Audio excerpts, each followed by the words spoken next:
Меня всегда интересовал такой вопрос. Все-таки жизнь шахматиста, голова никогда же не отдыхает. Стоишь в пробке, варианты, роятся, ты что-то смотришь, все время думаешь, позиция же все время перед глазами. Когда вы закончили профессионально играть в шахматы, это осталось или это быстро было как-то вот заменено какой-то другой жизнью? Моя шахматная жизнь все-таки, она была такой череполосицей, потому что я, помимо игры в шахматы, еще делал кучу разных дел. Ну, можно спорить, там, насколько удачно или неудачно, но, тем не менее, у меня были всегда такие окна, когда я занимался чем-то другим. Поэтому в какой-то мере переход там, в 2005 году, он не был критическим. Да, конечно, ощущалась какая-то пустота, но все-таки вот, там, не надо готовиться ни к чему. Но, тем не менее, я какое-то время, там, я помню, я поддерживал даже вот, там, базу поддерживал, там, я помню, там, просил Шакарова, там, вот сейчас партии свежие. То есть года 2, наверное, я все-таки имитировал активность. На всякий случай, да? Это, мне кажется, просто это не потребность была такая. И потом все-таки же были еще вот такие шахматные включения в жизнь, скажем, потом работа с Магнусом, там, с Хикару. То есть, на самом деле, начали расширять программу вот Каспаров сейчас Foundation. Там вот как раз как в 2005 году началась программа там, «Молодые звезды в Америке». Вот это Young Stars. Практически сегодня все молодые гроссмейстеры Америки, начиная там Шанглана и Робсона, так иначе прошли через программу. Это с 2005 года. Элемент пустоты был, но все быстро заполнено было. Ну, во-первых, все-таки там активность в России большая была, плюс лекции добавились, и времени как бы не было ностальгировать. Да, ностальгировать. Тем более, что вот этот шахматный элемент достаточно долго сохранялся. Поэтому я какое-то время там еще мог там фигуру двигать более-менее нормально. Алгоритм не сбился. Я, конечно, следил, смотрел за турнирами. Я даже помню, там, смотрел, какие партии вот там сейчас свежие вышли. Сохранял такой живой интерес ко всему этому. Ну, я и сейчас сохраняю живой интерес к этому, но уже давно уже это перестало быть таким квазипрофессиональным делом, такое чисто любительское. А первые годы это был все-таки процесс достаточно такой средней степени интенсивности. Поэтому вот, примерно в течение 10 лет я еще сохранял определенную практическую силу. Через несколько лет сложилась, после окончания вашей карьеры, сложилась уникальная ситуация, когда, ну, очевидно, что там, для меня, например, что вы сильнейший шахматист в истории шахмат, ну, опять же, это можно спорить, личное мнение, начали работать с самым на тот момент перспективным шахматистом Магнусом Карлсеном. Это история уникальная в истории тавтологии шахмат, что один невероятно сильный чемпион мира тренирует будущего тоже невероятно сильного чемпиона мира, который и рейтинг у него безумный, и результаты фантастические. Вот как вообще Магнус появился на горизонте, и что вы почувствовали, когда начали вот его щупать? С Магнусом я столкнулся первый раз вот в Рейкьявике в 2004 году. Потом была еще одна встреча в Осло. Это был 2005 год. Был Магнус, там маленький был с отцом. И тогда нас пригласил меня и Дашу, мою жену, пригласил Эспин Агнестейн на ужин. Такой разговор был вообще, что, как можно, в принципе. Мне очень Магнус понравился. Он показал какие-то партии свои, мы пообсуждали так немножко. И он потом приехал в Москву даже. Вот, приехал в Москву, там, мы тоже поговорили, но тогда работа, все-таки я там был слишком занят. Работа, я еще, как говорится, не готов был к переходу в это качество. Я помню, тогда еще мы с Разуваевым разговаривали, он посмотрел, говорит, да, сыроват еще, сказал, да, как-то так, все-таки не хватало еще. А ваше ощущение какое было? Колоссальный, конечно, потенциал, я чувствовал сразу уже, тут никаких сомнений не было. Вот. Но для того, чтобы начинать серьезную работу, требовалось, конечно, больше времени и уровень концентрации должен был быть другой. А все-таки тогда, вот, скажем, с 2005 по 2008 год все-таки там активность в России политическая занимала почти все время. И в 2008 году, да, это 2008 год был, Фред Фридель мне позвонил, в общем, и сказал, что вообще-то, может быть, надо бы попробовать восстановить отношения эти. Ну, я следил, естественно, за Магнусом. Он в какой-то момент даже стал первым по рейтингу, потом опустился. Мне кажется, Магнус сам уже понял это. Поняли и отец его, и Агнестейн, ну и Фридель, который там традиционно опекал молодых шахматистов там, с 80-х годов. Это у него привычка такая была. Что вот на природном таланте Магнус уже вот все выбрал. Ну, он работал, конечно, с тренерами. Там, у него все-таки школа все-таки была. Он и с советскими работал, с какими-то тренерами. Но требовался прорыв. Для того, чтобы потенциал реализовать полностью, требовалось еще что-то. Я внимательно все посмотрел и сказал, что да, мне кажется, что вот сейчас как раз я мог бы оказать серьезную помощь. Мы договорились в условиях работы, и я, значит, начал консультировать уже Вейконзе, ну, пока по телефону, Вейконзе в 2009 году. Причем видно было, что у него там и с дебютами проблемы были. То есть, вот. А потом уже в феврале, по-моему, после Вейконзе он приехал в Москву, значит, мы как бы провели первый сбор, значит, там, я там поделился своей базой, и началась вот уже такая работа. Что из себя представляла эта работа? Если бы так прям вот подробно рассказать. Подробно, на самом деле, как бы, вот почему мне показалось, что это будет продуктивная работа. Дело в том, что все-таки, ну, когда шахматист такого уровня, очень важна как бы вот стилевая особенность. Магнус играл в шахматы, как бы отличающийся от моих. То есть ведь ну, что может дать шахматист там, такого уровня там, потенциальному будущему чемпиону мира? На самом деле помочь ему по-другому видеть доску, добавить что-то к его представлениям. Магнус, ну, я не знаю, если говорить про его стиль, например, шахматный, то, в принципе, ну, я всегда говорю, вот такая комбинация Фишера и Карпова была. То есть, с одной стороны, вот карповская способность минимально выжимать там просто, значит, там, воду из камня, вот просто вот, и фишеровская вот эта неукротимость, чего у Карпова не было. То есть, это действительно такая смертельная комбинация для очень многих, потому что Карпов очень часто просто, ну, как бы уставал и, ну, как бы партия кончилась, все, не получилось сразу. А Фишер до конца добивал. Но вот, я говорю, эта смесь такая, она оказалась действительно такой взрывной. Я, кстати, сейчас помню, когда я попросил Магнуса там вот выбрать чемпионов мира, у него как раз были, по-моему, Кавапланка, Смыслов. Вот, когда выбери чемпионов мира. Значит, ну, своих, как бы, да? Ну, которые Кавапланка, Смыслов, и, я не помню, Карпов или Фишер, я только не помню, вот были. Мне удалось, мне кажется, добавить ему не только там какая-то дебютная работа, но на самом деле это важный фактор был. То есть это постановка дебюта, работа над дебютом, значит, выбор дебютов так, чтобы как, ну, связка с Миттельшпилем, все это. Кроме того, по-другому смотреть на шахматы. Все-таки я более интуитивный игрок. И для Магнуса всегда, даже сейчас, когда остаются проблемы, ну, в меньшей степени, позиция с нарушенным равновесием. Вот, всегда, как правильный игрок, он всегда испытывал дискомфорт определенный. Вот ему удалось перейти вот эту границу, и по сути он стал как игрок богаче. Первые, как говорится, вот наши усилия, они еще были перед Ленаросом. Там тоже уже много было интересного. Он, например, скажем, вот Ферзь 2 G4 стал играть, он, например, в Миране. Вот, с Анандом сыграл, например, удачно. Но опять, это все еще было, вот носило такой как бы характер. Ну, там надо, пристреливались мы. То есть, по-настоящему он выстрелит как раз в сентябре уже. Вот уже сентябрь – это его китайский триумф будет, а потом будет Москва. И там Блиц, вот все, то, что в Москве выиграть, там, все, что можно уже, это как раз вот это уже будет пик нашей работы. Он надо показывать какие-то партии. Я ему сказал, значит, в принципе, значит, вот это, там, я там выиграл, там, вот. Я говорю, так, вот это неинтересно, я говорю, значит, так. Значит, меня интересуют твои результаты и партии твои, которые ты будешь играть с Крамником, с Анандом, с Иванчуком и с Ароняном. Все остальные просто неинтересные на сегодняшний день. Вот принципиально как бы решается вот с этими. То есть это 2 чемпиона мира и 2 человека, которые, в принципе, имели потенциал чемпионский. Вот. Все остальное не будет им так обидно, как бы это хорошо, но теперь меня интересует, как ты будешь играть именно эти партии. Работа такая была, она продуктивная, потому что, опять, разные. И видно было, как он все это впитывает. А кроме того, мне самому было интересно, потому что это все-таки человек, по-другому смотревший на доску. Что еще я сразу отфиксировал, что у него не было вот этой зависимости, такой компьютерной зависимости. Не было, да? Не было никогда. Вот это его, Миша, один из важнейших факторов. Он всегда смотрел на компьютер как на способ как бы, подтверждения своей интуитивной оценки.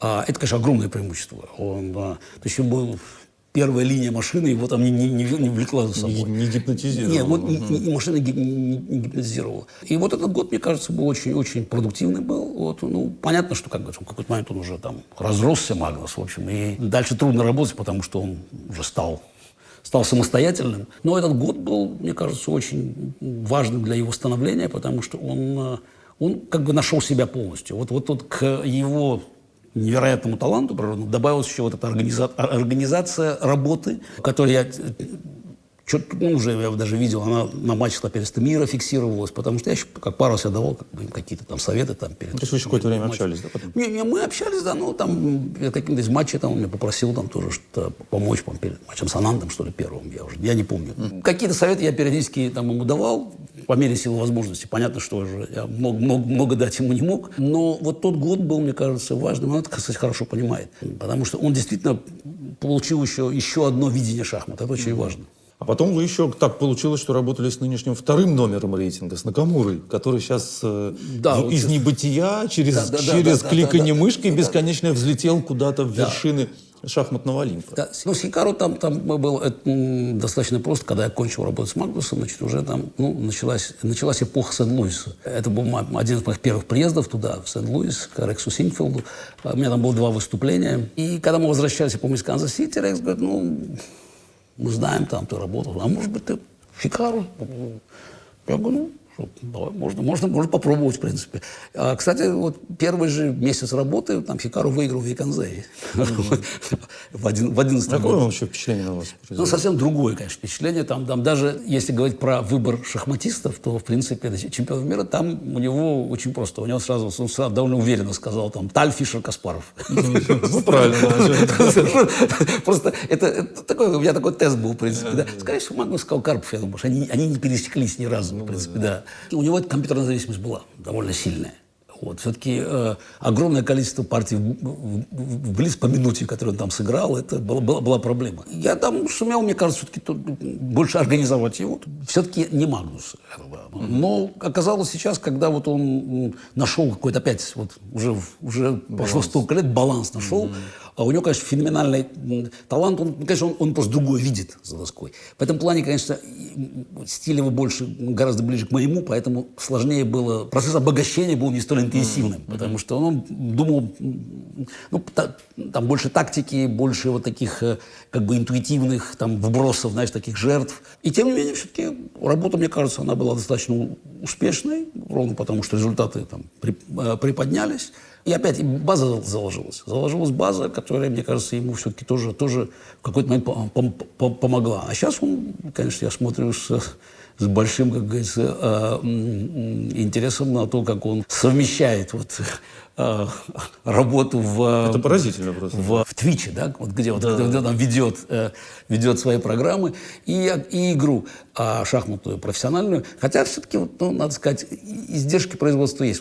То, что он не устоял с Дингом в последнем туре. Там просто ничья как угодно делалась.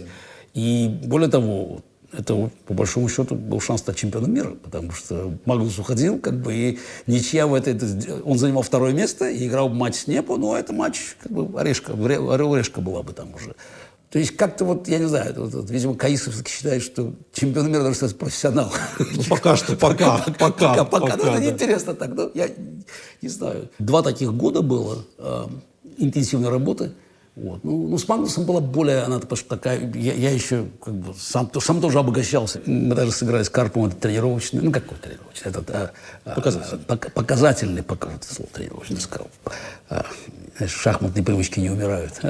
Да. Показательный матч к 25-летию нашего первого матча 1984 года, это было в Валенсии, 25 лет, 2009 год, в сентябре было.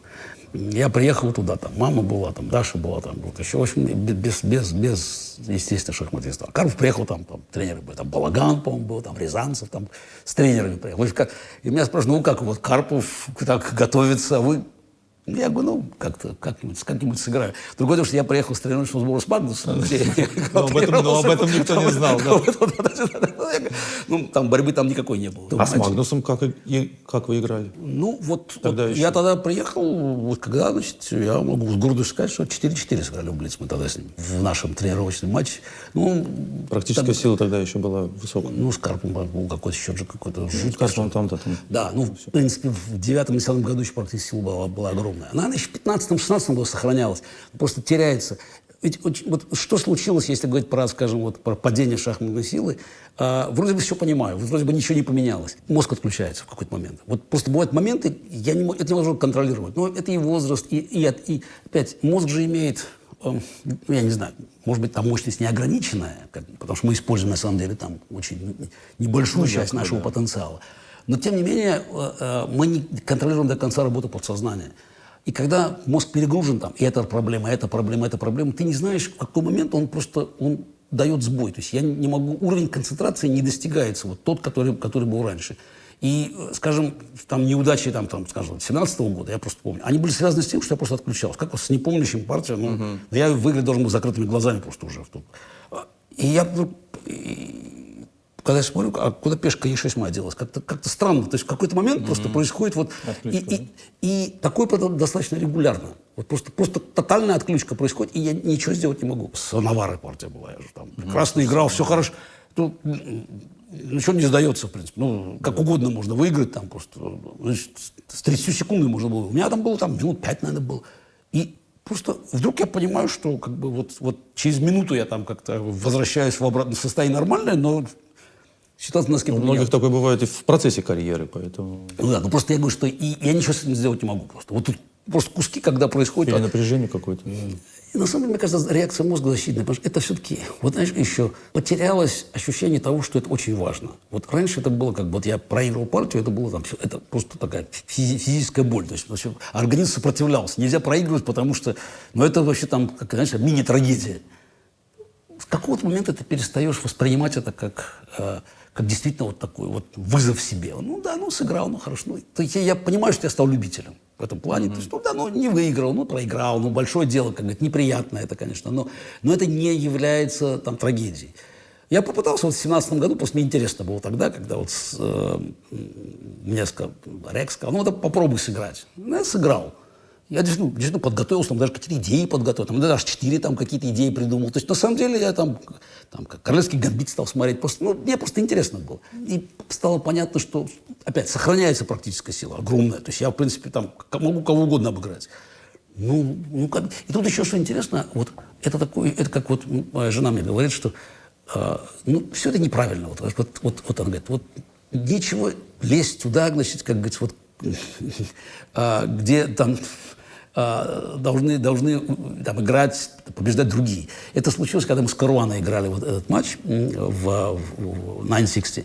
Первый день, мы играли там, значит, 4 дня. Первый день 2 партии, значит, в рапид, а потом 2 в блиц на одну позицию.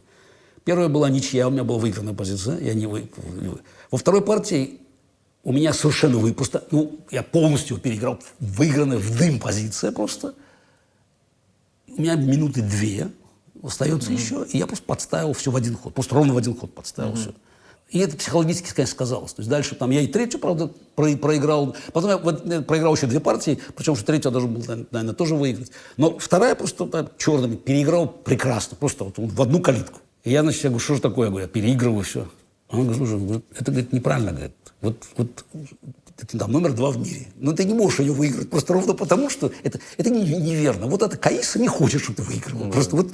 И такое очень часто, кстати, случалось. Я там вот играю просто, и буквально вот ровно в один ход все упирается. Вот ход один сделать, и партия, вот как с Каруаной, один ход сделал, нормальный ход сделал, и партия кончилась. Там дальше в любом состоянии можно довести до победы. Вот ровно одного хода всегда не хватает. Я даже где-то уже понимаю, даже не проклятие, а просто как бы сигнал. Вообще, вот в мире все должно быть, как говорится, устроено правильно. Это не мое место. Я не должен выигрывать. Она говорит, когда же говорит, что шахматы вообще прогресс не сделали. Если ты сейчас там уже в таком возрасте почтенном просто будешь обыгрывать там номер 2, а по игре, в принципе, так оно и получается, вот, то это неверно. С другой стороны, я могу в гордостью сказать, что теперь представьте себе, что было бы, если я был бы на 20 лет моложе. Это, кстати, вопрос. Нет, у меня вопрос про Каису. Вот я часто вот слушаю вас часами, и я все-таки вижу, что у вас какое-то есть такое полумистическое отношение к шахматам, скажем так. У меня вообще полумистическое отношение к жизни. Ну и к шахматам в особенности. Может быть, больше, чем к жизни. Не знаю, как к жизни, это пусть там другие спрашивают. А вот к шахматам. Вы вот, когда думали за свою жизнь вообще о происхождении шахмат, у вас какая-то есть свое чувство? Вот что это за игра? Потому что вот столько лет вы и другие люди часами, месяцами, годами это все анализировали. При этом потрясающая какая-то неисчерпаемость. До сих пор уже при всех этих компьютерах все равно находятся новые идеи, и конца края не видно на самом деле. У вас какое-то есть вот интуитивное представление об этом? Что это за игра? Откуда она взялась вообще? Трудно сказать, откуда она взялась. Как бы это там теряется во тьме веков. Потому что если там читать официальные хроники, то там далеко не очевидно, что она там появилась в Индии. Потому что, например, скажем, это французская энциклопедия вот, 18 века, там указывался там, другой адрес, и она была гораздо древнее. А, кстати, по какой-то причине там, там другое течение во Франции вот, считало, что их придумал Паламет во время осады Трои. Поэтому первый журнал французский шахматы Паламет назывался. Вообще, как все события такой исторической протяженности, там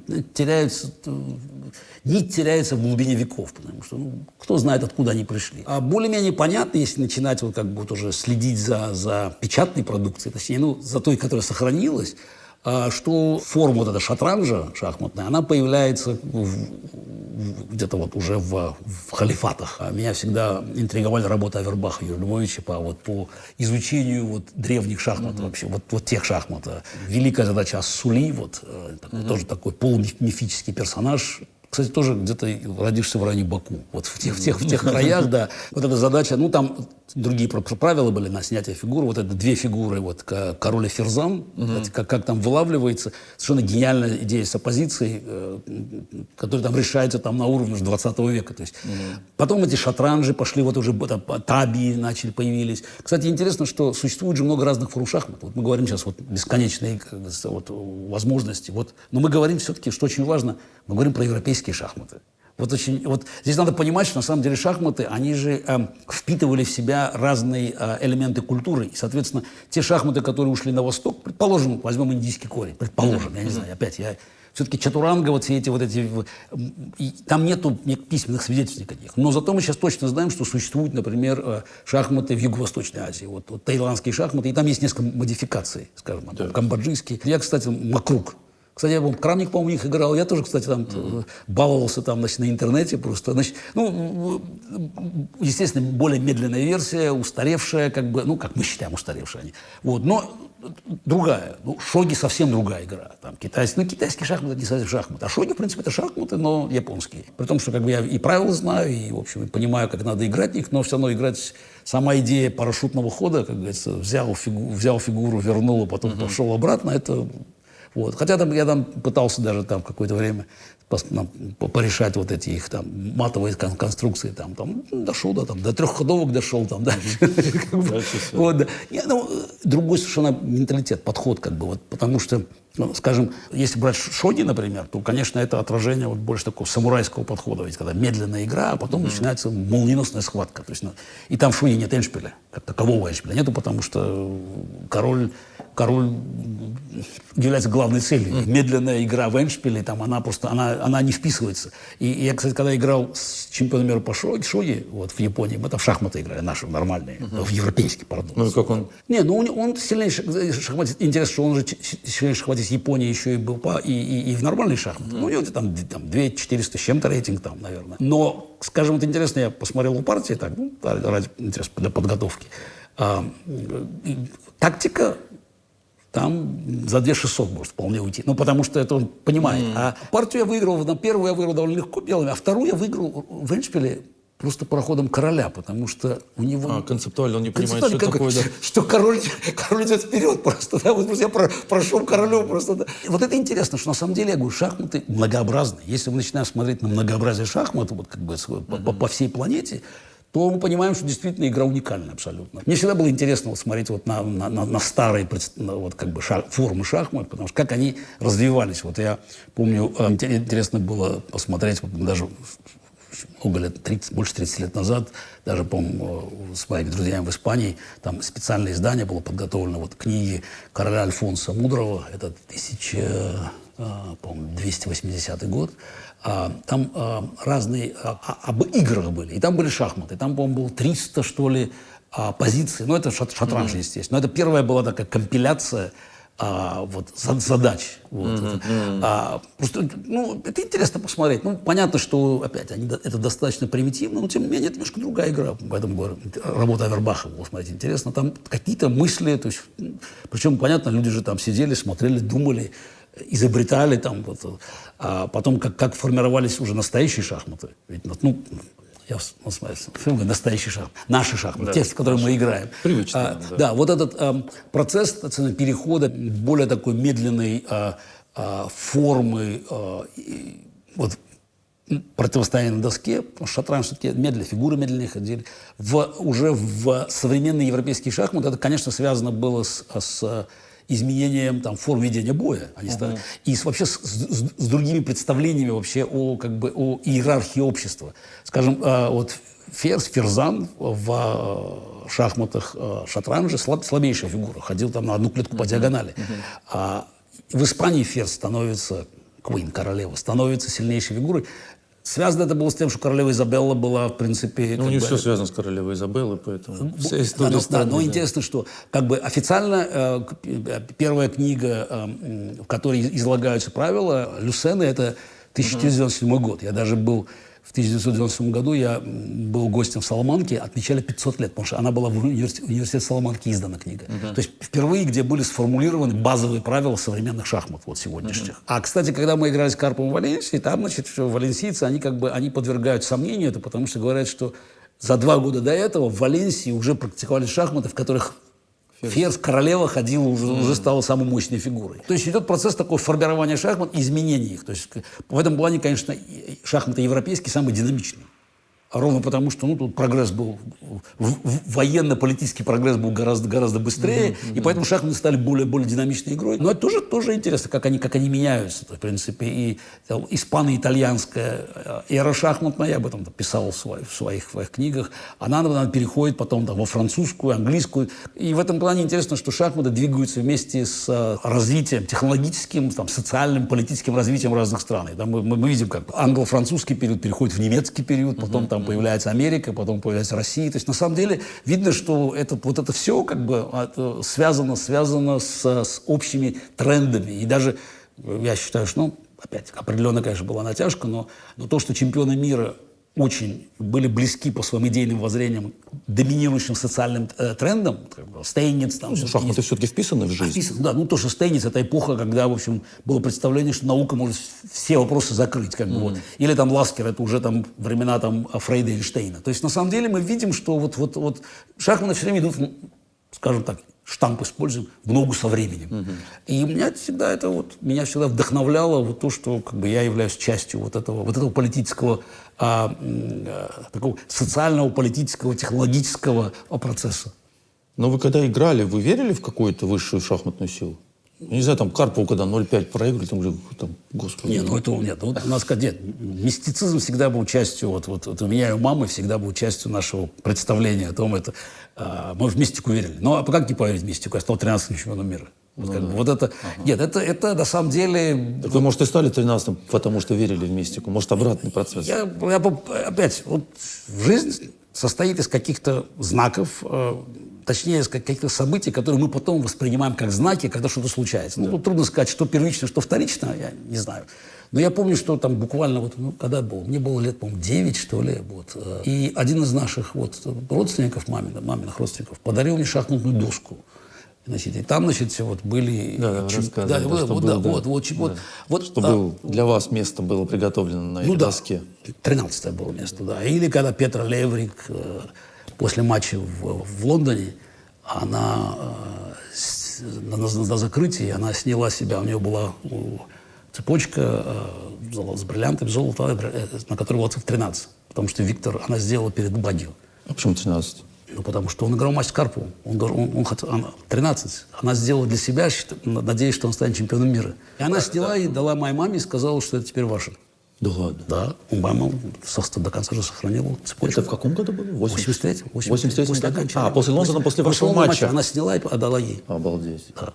Мама, это цифра 13 с бриллиантами, да. Это у мамы. Так что... Как тут не поверишь, да? Или по-моему, это 22-я партия матча, естественно, 3 октября, 3:10. То есть, совпадение все, но человек ищет совпадение. То есть, поэтому элемент этого суеверия, мистицизма всегда сохранялся.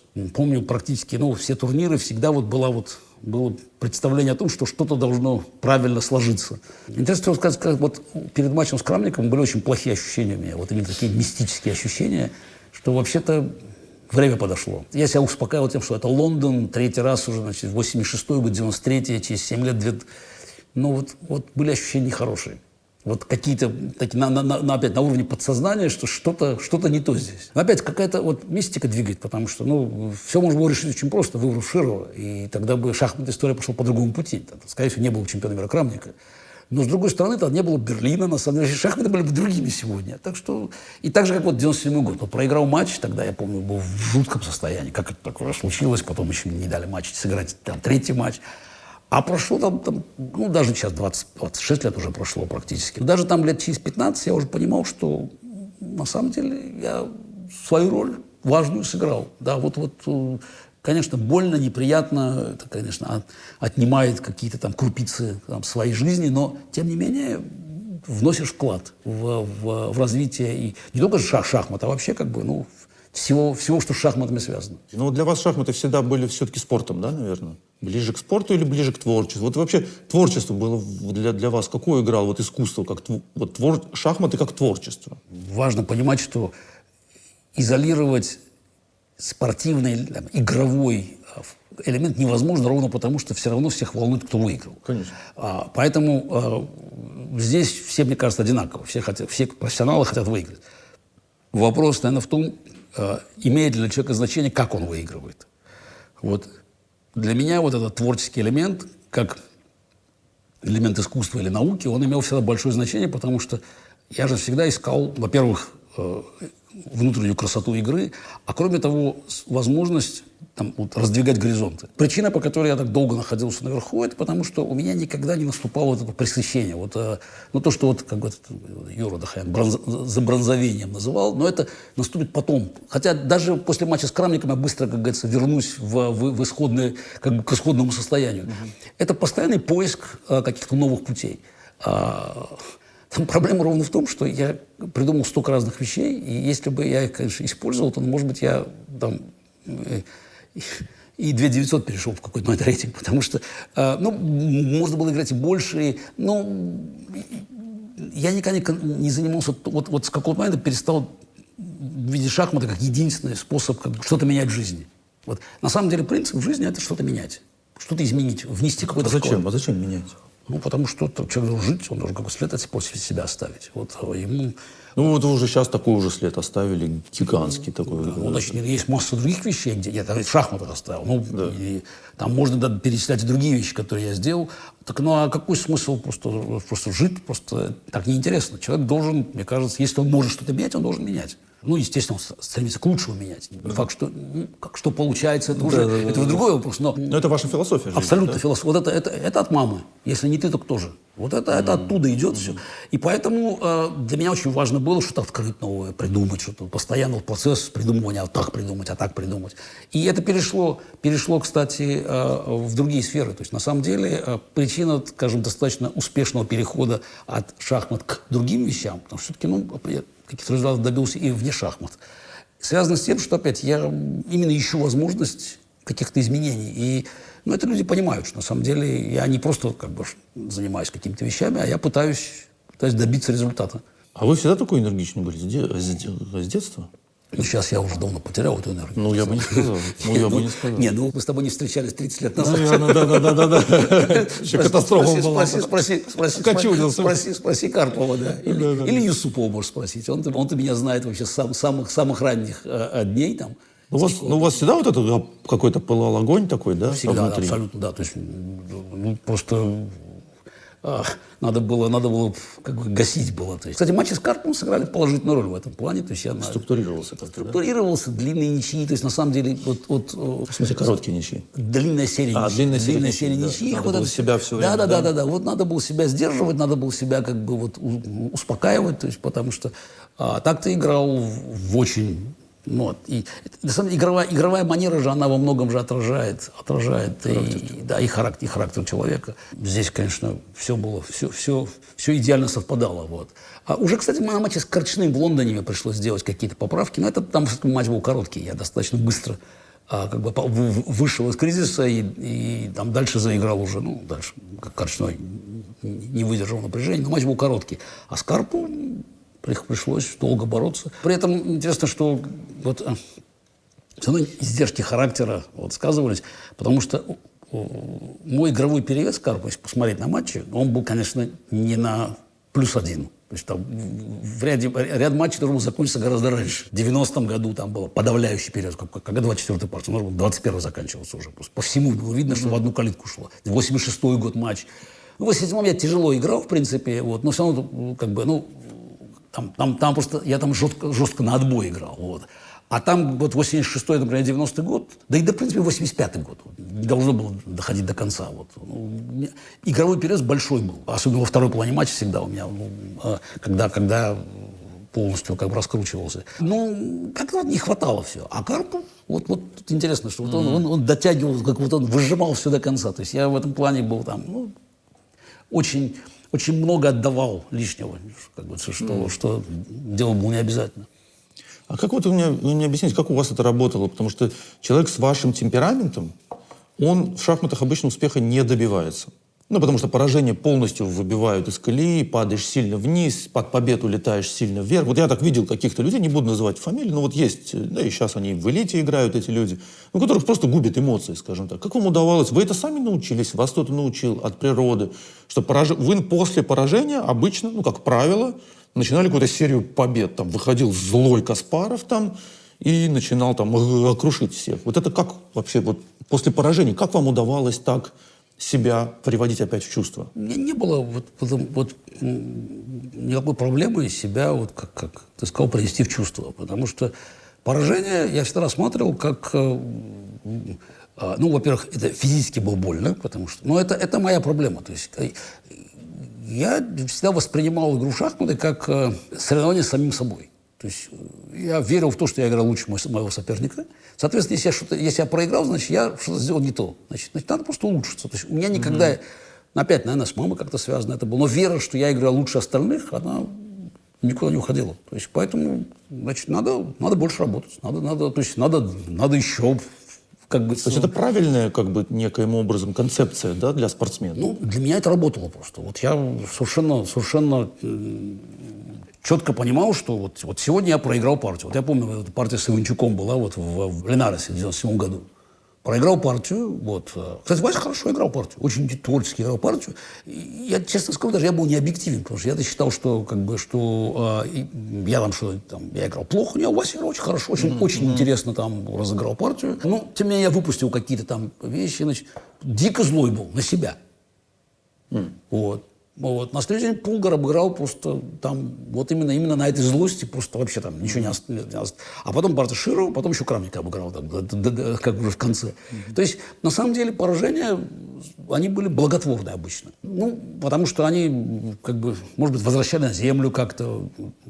А проблема была, как мы уже обсуждали, серия побед большая. На самом деле, вдруг она... Для всех всегда, ну, для больших спортсменов. У меня был предел 5. Вот Вейконзе был единственным турниром, где я перешел, вот, 99-й год, эту линию. А так 5 побед, я просто знал, что следующая партия это беда. В Тилбурге, 80 какой год был? В 89-м году, там я выиграл 5 штук и играл с Саксом.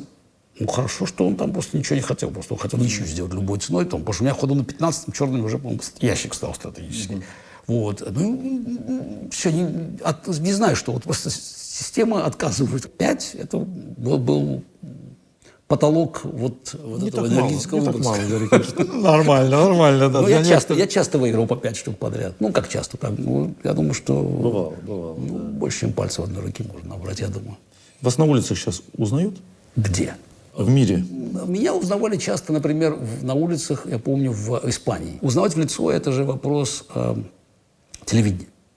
Сколько ты находишься на телевидении? Вот фамилию знает очень много людей, конечно, естественно. Там, когда там даешь паспорт на проверке, то есть, ну, как бы вот люди... Узнают. Ну, да, естественно, достаточно много. Ничего про Россию сказать не могу. А когда вы жили в России? Последние годы, ну, узнавали, но уже меньше. Все-таки опять, я же исчез с телевидения, на самом деле, поэтому... С другой стороны, я не могу сказать, что я много там перемещался как бы, по стране и в последние там, несколько лет. Ну, все-таки, опять, уровень, конечно, выше был там, узнавания. Сейчас наблюдается такая интересная тенденция, когда вот раньше много знали шахматистов. Карпов, Каспаров, это противостояние, да, вот это все. Корчной тоже был очень известной личностью, как сбежавший из Советского Союза. Фишер, ну, понятно, тоже такая. А мировая звезда была, мировая звезда. Не только шахматного масштаба, сейчас спортивного масштаба большого. Сейчас, мне кажется, почти никого не знают. Я уверен, что Карлсона знают там в разы меньше, чем вас. А Динго, нынешнего чемпиона мира, ну, не знает просто никто уже. Как бы. То есть мы спустились на уровень 0. При этом, как мне кажется, популярность шахмат растет драматичным образом из-за интернета, из-за Ютуба, из-за того, что можно играть, ческом, галичес.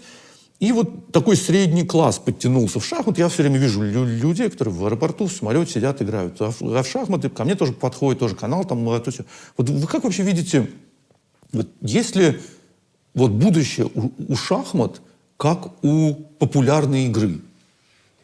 Значит, здесь, мне кажется, в вопросе содержится, на самом деле, вот, некоторые противоречия, потому что популярность шахмат совершенно не обязательно должна быть связана с опознаванием чемпионов мира. Это, на самом деле, разные совершенно вопросы. Более того, они вообще там находятся в разных плоскостях. Значит, вот возвращаясь к прошлому, вот это, мне кажется, просто надо как-то раз и навсегда надо просто так зафиксировать. Фишер, 1972 год. Там, значит, действительно, мировая звезда, все знают. Надо просто вспомнить, что 50 с лишним лет назад объем вот этой информации, доступной обывателю, американскому, европейскому, я уже не говорю про советскому, он был минимальный. Интернета не было, CNN не было. Количество источников информации было минимальным.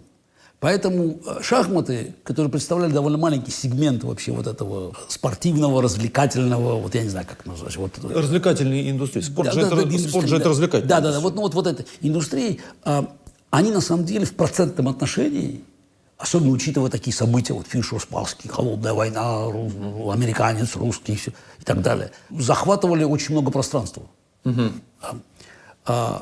Сегодня, как правильно сказал, шахматы там, не в разы, они, я думаю, в сотни раз популярнее, а может быть в тысячи.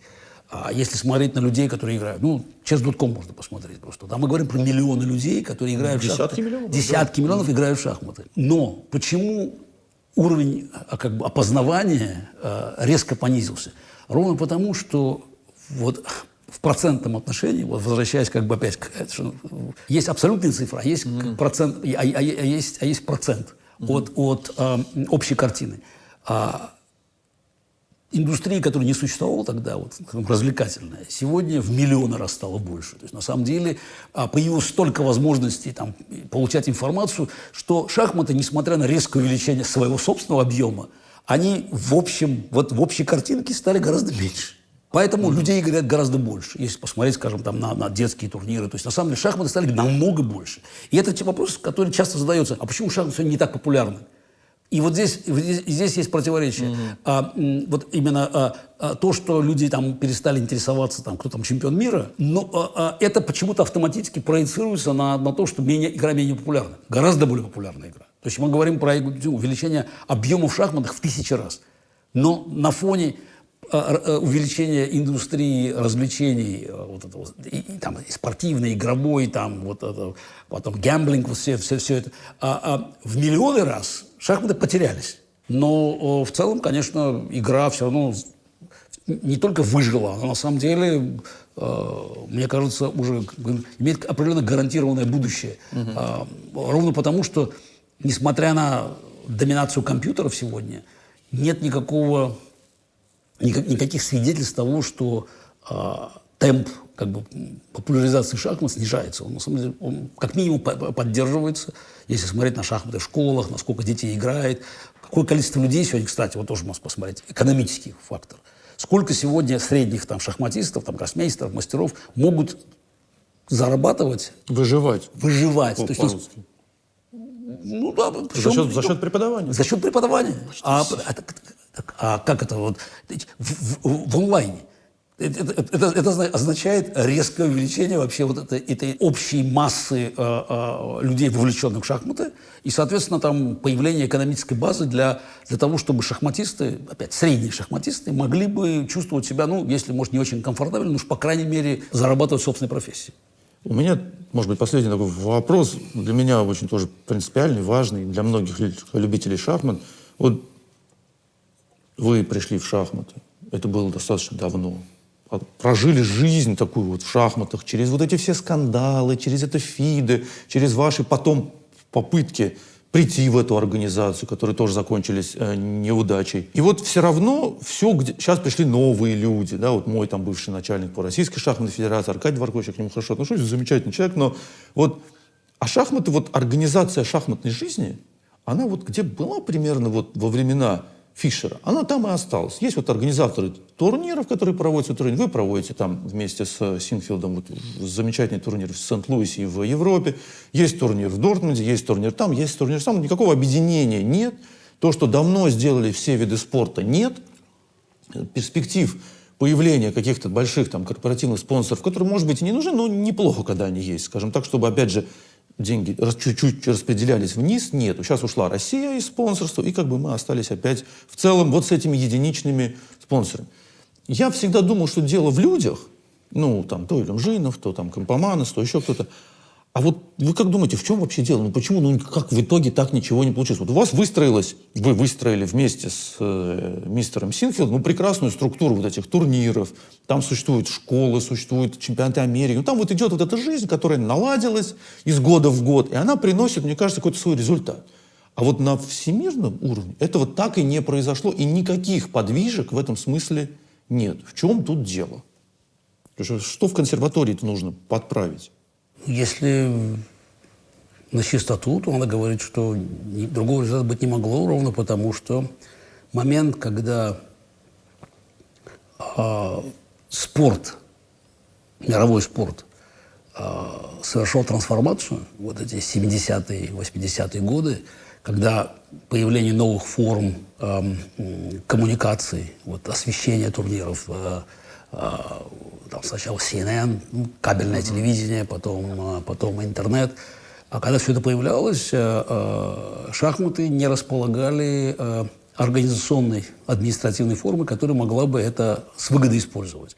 А ровно потому, что, начиная с 1982 года, до этого тоже можно. Шахматы являются просто, ну, не знаю, ну, будем откровенно говорить, это организация, находящаяся под контролем КГБ, ФСБ, ГРУ, как хотите называйте. Это, в принципе, организация... Ну, России, давайте скажем. СССР, России, ну да, ну в данном случае российских спецслужб. Компоманос, безусловно, был завербован еще там в далеких, там, я не знаю, может, там, 60-х, 70-х годах. И в БАГе он выполнил свою роль, получил за это пост президента. Но про Илюмжинова говорить ничего не надо, в принципе. Ну, полагаю, что твой бывший начальник, хороший человек, тоже, в общем, понимает прекрасно, от кого он зависит. Что касается российского спонсорства, опять, спонсорство уже носило не спонсорский чисто характер, а политический характер. Меценатский, ну, да? Естественно, да. Ну, «Газпром», там, Норникель, да. Ну, это, да. естественно, политическое меценатство. И то, что эта система находилась и продолжает находиться вот может быть, в меньшей степени сейчас, потому что, ну, понятно, напрямую так уже влиять на это невозможно, и, наверное, поэтому появляются другие формы, как бы шахматы расползлись. Но на пике своем, в принципе, там, наличие Илюмжинова и тотальный контроль за всей шахматной инфраструктурой делал невозможным любое серьезное спонсорство. Ну, какое может быть спонсорство? Все же не идиоты. То есть, все понимают, о чем идет речь. Как бы, кто организацию контролирует, как бы, и как можно с ней заключать какие-то серьезные договоры. Вот, вот и все. Не очевидно, что вообще ФИДЕ в ее вот сегодняшнем виде, даже в идеальном раскладе, вот там, вот, все поменялось, все это ушло, значит, как бы. Вот, и, может, на самом деле, провести эту революцию ровно потому, что мир изменился сильно. И организация все-таки, ну, она в другие времена строилась. Опять, я здесь не знаю ответа. Может быть и можно. Я не буду здесь, как говорится, там, давать категорического ответа. Но очевидно, что простого решения, вот такого автоматического решения здесь вот этой проблемы не существует. Я не знаю, наверное, к сожалению, не существует. Может быть, даже в какой-то мере, я не знаю, я не сказать к сожалению, потому что не могу сказать, что к счастью, потому что шахматы вообще свой путь. Вот это, кстати, очень интересно вот на фоне постоянных разговоров про включение шахматов в систему Олимпийских игр. Вот это тема, которая постоянно всегда поднималась. Вот шахматы должны войти в Олимпийские игры. Вот у меня всегда было очень двойственное отношение к этому. Ну да, в целом, конечно, звучит красиво. Но потом, вот когда начинаешь думать, вот какие-то вещи, ах, вот это хорошо было бы, вот это. Потом начинаешь задумываться, а какие будут последствия вот у этого перехода как в иное состояние? Ну, самый смешной вопрос, в какую Олимпиаду входить, в зимнюю или в летнюю. Да? Но это на уровне там, как бы, там, сатиры. А серьезный вопрос заключается в том, что если пытаться как бы эту проблему решать, то тогда возникает вопрос, что делать с созданием чемпиона мира? Или что делать с большой шахматной Олимпиадой? Потому что ведь вся система шахматного мира построена таким образом, что у нас есть звание чемпиона мира. Ну, понятно, сейчас нивелируется, тем не менее, оно все-таки есть. Это никуда от него не деться. И история шахматного звания, она гораздо, ну не гораздо, но она, скажем так, древнее Олимпиад. На 10 лет старше все-таки, да. 1886 против 1896 года, если это про Олимпиады. То есть, если это звание единоличное, тогда куда деть чемпионат мира? Если это командный турнир, то совершенно очевидно, что там будет играть 10 команд в лучшем случае. Вот. Там какие-то отборы будут, но а где вот этот шахматный праздник Олимпиады? Да, Бермуда-пати. То есть на самом деле у шахмат сложились свои уже традиции, и вот просто автоматическое включение, оно не решает ничего. И поэтому вот мысль о том, что в 90-е годы она вот еще там Илюмжинов пытался... Спекулирует на этой мысли. Спекулирует, да, что вот мы должны войти, и это решит проблему спонсорства. Не решит, ровно потому, что проблема спонсоров не с этим связана. Там, при наличии Илюмжинова никаких спонсоров не будет, неважно, будут они в Олимпиаде или не будут, большой. Поэтому я просто бы считал, что как бы надо для себя определить там, приоритеты. Вот. И с моей точки зрения, как бы там, большая Олимпиада не является никоим образом этим приоритетом. Ровно потому, что надо свою историю беречь. На самом деле, действительно, есть много вещей. Какой еще вид спорта может похвастаться? Да не один, конечно, такой истории. Естественно, да. Все-таки это 19 век. Таким пантеоном чемпионов. Причем это мы говорим как бы со стейница, а в принципе же, на самом деле, чемпионы же начались раньше. В принципе же, мы же понимаем, что это были как бы неофициальные чемпионы мира, но тем не менее шахматный мир четко фиксировал, что там вот был Морфи, там был Андерсон. Да. Безусловно, был. Да. И, кстати, очень показательно, многие забывают, что почему вот как бы стейницы стали считать чемпионом мира с 1886 года, хотя, по большому счету, он выиграл матч у Андерсона, по-моему, на 20 лет раньше. И в тот момент уже там, в 1966 году был сильнейшим шахматистом мира. Ну, по крайней мере, можно считать, это было матчем на первенство мира. А ровно потому, что Морфи был жив. Официально, как говорится, вот в сознании, мне кажется, опять, слово официально неправильно, не было организации. Вот этот официальный титул разыгрывается в 1886 году, потому что Морфи умер за 3 года до этого. Пока Морфи был жив... Как-то было... При том, что он не играл в шахматы, но это вот это... Миф жил. Миф жил. Вот эта история, мне кажется, она делает шахматы действительно совершенно уникальной. И поэтому, мне кажется, сейчас вот мы видим вот этот вот феномен шахмат, он на самом деле побеждает время. Потому что игра как бы древняя, там, неважно, там, Индия, не Индия, но мы говорим там про пару тысяч лет, наверное, примерно. Ну уж, по крайней мере, про 1000 с лишним лет более-менее непрерывной истории, если брать вот то, что осталось со времен халифата, опять по работам Авербаха, покажите мне еще что-либо сопоставимое с этим. И тем не менее, в условиях вот этой тотальной компьютеризации шахматы продолжают развиваться. Отлично себя чувствуют, да. Вот, естественно, продолжают себя чувствовать очень, очень комфортабельно, развиваются. Выясняется, что никакие компьютеры не могут остановить вот этот растущий интерес к игре. Мне кажется, вот это и есть главное достояние. Понятно, что неизбежный процесс как бы ускорения всего. Но опять, шахматы, отражение общественных, политических, я трагедию в этом никакой не вижу. Это... Возвращаясь там к спорам 80-х годов, когда мой матч шортом вызвал такую жесткую реакцию многих коллег, что это вообще, что за форма, проституция, как это, 25 минут шахматы. Ну, Михаил Моисеевич Ботвинник никогда вообще не хотел с этим иметь дело. Но я понимал, что это есть вещи, которые неизбежны. Телевидение, это процесс, когда многие... Классику можно тоже играть, не обязательно одно не исключает другого. Опять, классика, я всегда использую очень простую аналогию. Классика — это как бы здесь опера-балет. это сколько там? 1% вот всего. В лучшем случае, да. В лучшем случае. А на самом деле там это крохи процента. Это тоже кому-то нравится, и слава богу. Нет, это существует на самом деле, это все равно как бы, это топ. Как бы, да? А все остальное это там 99 и там 9 в периоде. Ну, то же самое будет и здесь, в конце концов. Но нельзя вот все-таки, мы понимаем, есть эталоны, да, вот все-таки классика – это эталон. То же самое и здесь. Вот наша классика должна остаться, мне кажется, эталоном, при том, что все остальные формы шахмат, как вот, естественно, Рапид, Блиц, 960, в принципе, да, вот, фишеровский, это все должно бурно развиваться. Потому что, в конце концов, людям интересно смотреть на это. Вот тут же еще психология. Экшен нужен. Да. Это интеллектуальный экшен. И поэтому ни одна другая игра, в общем, даже близко не может как бы на этот уровень выйти. Все-таки шахматы дают вот этот самый экшен.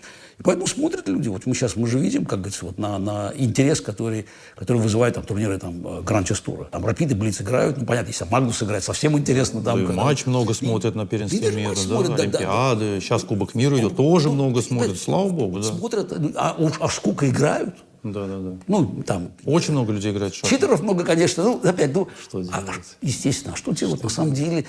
И, кстати, количество людей, которые играют не слишком честно, это еще один индикатор популярности. На самом деле, просто люди чувствуют, что вот им хочется там подняться, знаешь, вот как бы понятно, что человек, который там использует там, подсказку в игре, там, причем игра не на деньги, а просто вот где-то там в интернете, ему зачем-то нужно поднять свой рейтинг очков на 100. Может быть, там сказать соседу, там, или там детям показать, или еще кому-то.